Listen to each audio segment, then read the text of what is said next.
Students, तो 12th class की mathematics के अंदर हम एक्सरसाइज 9 जो है इंटीग्रेशन पढ़ रहे थे। उसमें आपने एक्सरसाइज 9.2 में आपके पास कुछ मान्य सूत्र दिए हुए हैं, जो कि आपके पास पहला है इंटीग्रल tan x dx, यानी tan x का समाकलन क्या होता है, log mod sec x plus c। Second है आपके पास इंटीग्रेशन cot x dx, तो cot x का जो समाकलन है वो क्या होता है, log mod sin x plus c। Third है इंटीग्रल sec x dx, यानी sec x का समाकलन होता है log mod sec x plus tan x plus c, और sec x का सेकंड भी होता है log tan mod pi by 4 plus x by 2 plus c। इसी प्रकार से आपके पास 5 है इंटीग्रल cosec x dx, यानी cosec x का जो इंटीग्रेशन होता है वो क्या होता है, log mod cosec x minus cot x plus c। इसी प्रकार से cosec x का सेकंड है log mod tan x by 2 plus c। तो आपके पास 6 मान सूत्र और हैं, उसको आप ऐड कर लोगे और उसको याद करेंगे। आइए आगे स्टार्ट करते हैं एक्सरसाइज 9.2 में question number 4।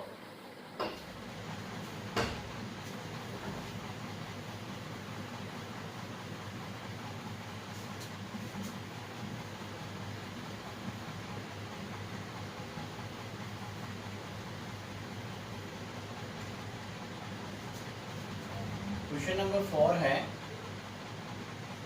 1 upon x into 1 plus log x।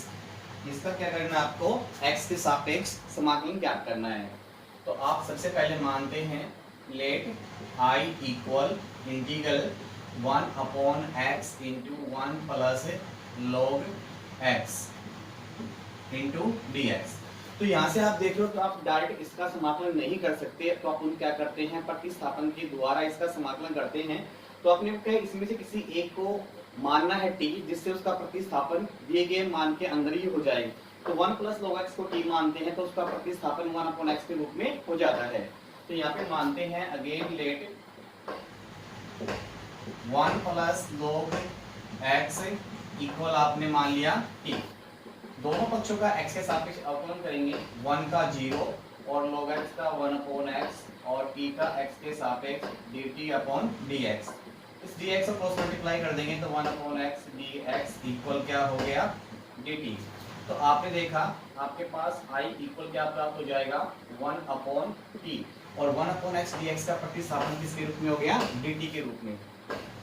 अब 1 अपॉन t का इंटीग्रेशन जो है वो क्या होता है, log mod t plus c। तो यहाँ से आप रखोगे log mod t का मान जो आपने माना था वो रखोगे यहाँ पे 1 plus log x plus c, आपका आंसर हो गया।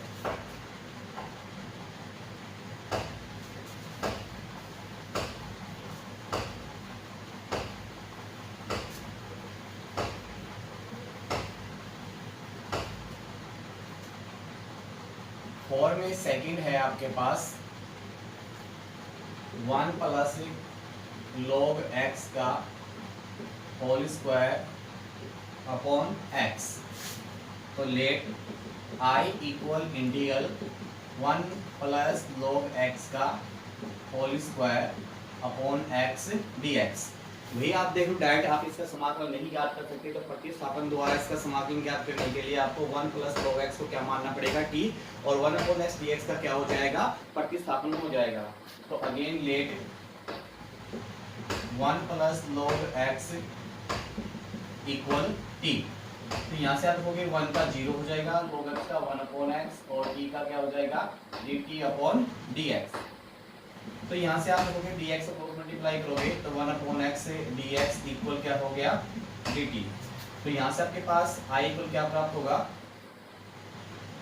t का स्क्वायर, और यहाँ से 1 अपॉन x dx का प्रतिस्थापन किसके रूप में हो गया, dt के रूप में। अब ये क्या बन गया, x की पावर n का समाकलन क्या होता है, x की power n plus 1 upon n plus 1। तो ये क्या हो जाएगा, t की power 2 plus 1 upon 2 plus 1 plus c।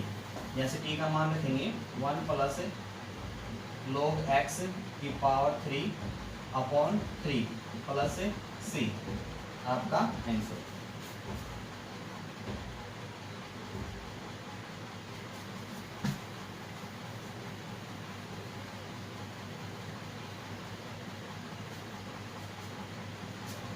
Question number 5 में फर्स्ट है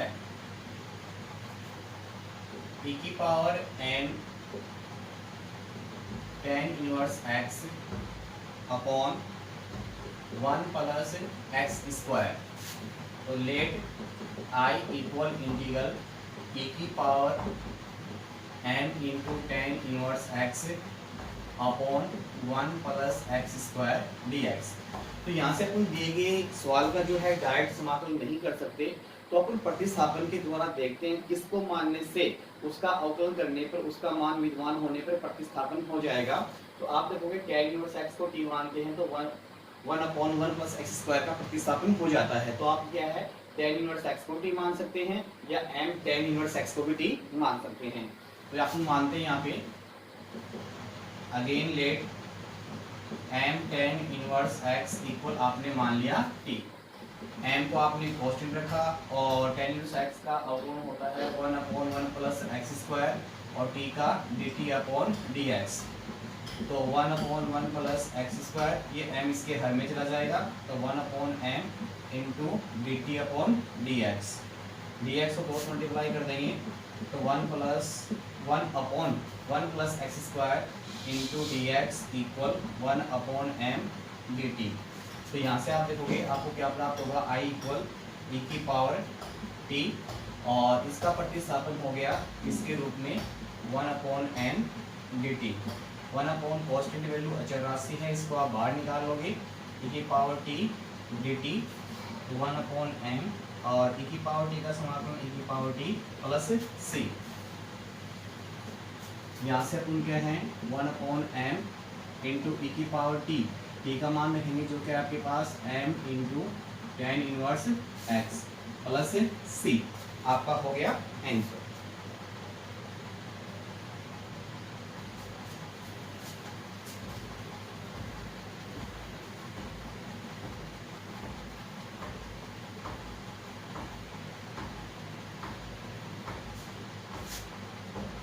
फाइव में सेकंड है आपके पास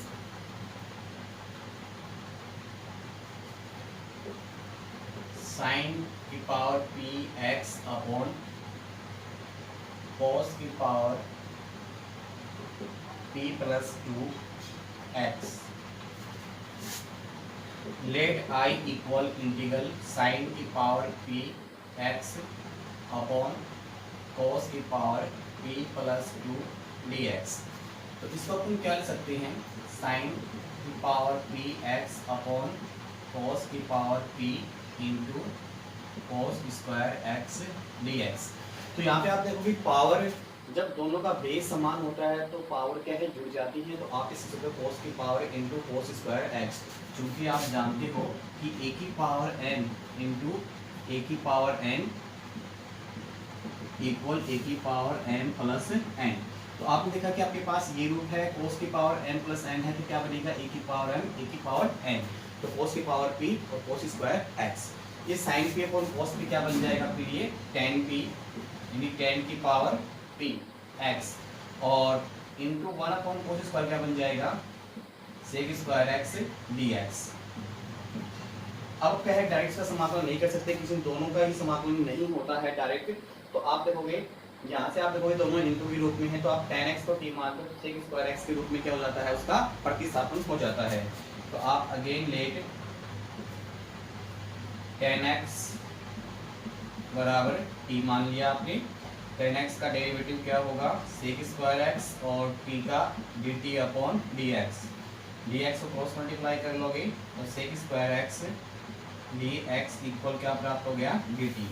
तो आपको क्या प्राप्त हो गया इंटीग्रेशन t की पावर p और sec स्क्वायर dx का प्रतिस्थापन हो जाएगा dt के रूप में। ये क्या बन गया x की पावर n, तो क्या बन जाएगा p की power p plus 1 upon p plus 1 plus c। यहाँ से तुम इसकी t की वैल्यू रखेंगे जो कि आपके पास है tan x की power p plus 1 upon p plus 1 plus c। इसका आंसर हो गया।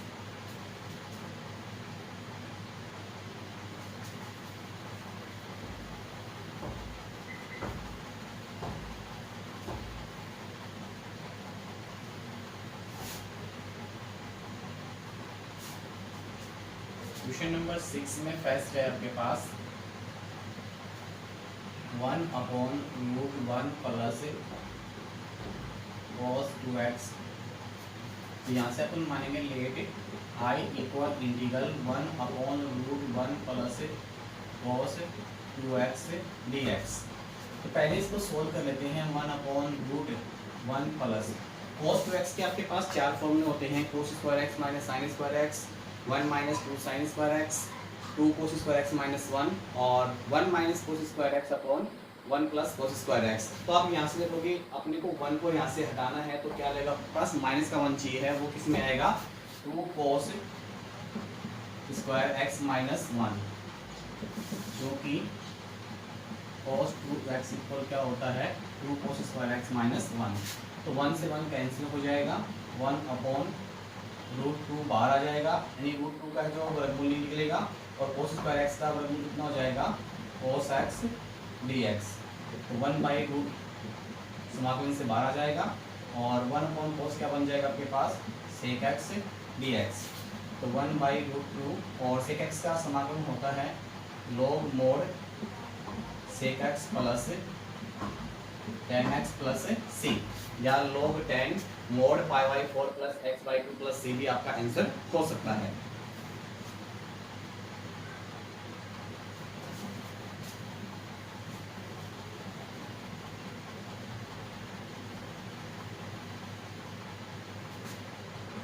सिक्स में सेकंड है 1 प्लस cos x अपॉन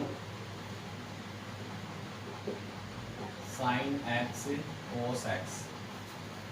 तो let I equal integral 1 plus cos x upon sin x cos x dx। इसको सोल्व करेंगे तो 1 के अपॉन में क्या जाएगा sin x cos x plus यहाँ से आप देखोगे cos x upon sin x cos x और 4 के इंटू क्या है dx। यहाँ से सोल्व करेंगे तो क्या बनेगा आपके पास 1 अपॉन, ये आपके पास क्या है अंश व हर को आप 2 से गुणा कर दोगे, ये क्या बन गया 2 sin x cos x और साथ में तुम क्या है यहाँ पे dx ले लेंगे प्लस cos x से cos x कैंसिल हो जाएगा तो 1/sin x dx। तो यहाँ से 2 तो आपने बाहर ले लिया और ये क्या बन जाएगा 1/sin 2x dx plus 1/sin x dx। 2 into 1/sin 2x क्या बन जाता है आपके लिए cosec 2x plus 1/sin x क्या बन जाएगा आपके लिए cosec 2x dx plus integral cosec x dx। यहाँ से आप देखोगे 2 इंटू cosec x का जो समाकलन है वो क्या होता है log mod cosec x minus cot x, परंतु x के स्थान पे आपके कितना है 2 और ये x का जो गुणांक है ये क्या है इसके शुरू में आ जाएगा, यानी इसके हर में आ जाएगा, यहाँ पे आप गुणा कर सकते हो 1/2 और plus log mod cosec x minus cot x plus c। तो क्या आपका ये तो कैंसिल हो जाएगा, तो log mod cosec 2x minus cot 2x plus log mod cosec x minus cot x plus c आपका आंसर हो जाएगा। तो इस प्रकार से सभी विद्यार्थी इन प्रश्नों को रफ में सोल्व करेंगे और सोल्व करने के बाद में अपनी फेल कॉपी में नोट करेंगे और नोट करने के बाद में आपको क्या है इसको व्हाट्सएप के माध्यम से चेक करवाना है। अपने इस चैनल को और अधिक लोकप्रिय बनाने के लिए और जैसे नए वीडियो अपलोड होता है सबसे पहले आपके पास उपलब्ध हो, इसके लिए सभी विद्यार्थी इसको सब्सक्राइब एवं लाइक अवश्य करेंगे। Okay bye, thank you.